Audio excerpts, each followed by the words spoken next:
ఈరోజు మన దగ్గరికి ఒక Lenovo think pad business series laptop battery problem తోటి అయితే కస్టమర్ అయితే తీసుకొచ్చారు.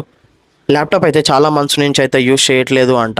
మనకు ఛార్జ్ పెడితేనే ఆన్ అవుతుంది, ఛార్జ్ తీసేస్తే ఆఫ్ అయిపోతుందని అయితే కస్టమర్ చెప్పారు. సరే అని చెప్పేసి ఛార్జ్ అయితే పెట్టుకొని ల్యాప్టాప్ని అయితే ఆన్ చేశాను.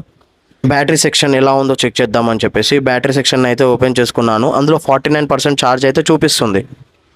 నేను ఛార్జర్ని అయితే డిస్కనెక్ట్ చేసుకుంటున్నాను, ఛార్జ్ చూపిస్తుంది కదా అని చెప్పి. ల్యాప్టాప్ అయితే షట్ డౌన్ అయిపోయింది, బ్యాటరీ అయితే పోయింది, నేనైతే కన్ఫర్మ్ అవ్వచ్చు. మనము ఓల్డ్ బ్యాటరీని అయితే డిస్కనెక్ట్ చేసుకుంటున్నాము. ఒక న్యూ బ్యాటరీ అయితే ఆర్డర్ అయితే పెట్టేసుకున్నాను.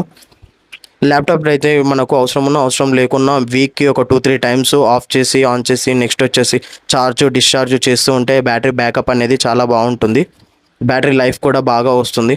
ఇలాంటివి చెక్ చేసుకుంటే మనకు ల్యాప్టాప్ కూడా ప్రాబ్లం రాకుండా ఉంటుంది. అలాగనే మంత్స్ వదిలేస్తే మాత్రం ప్రాబ్లం వస్తాయి.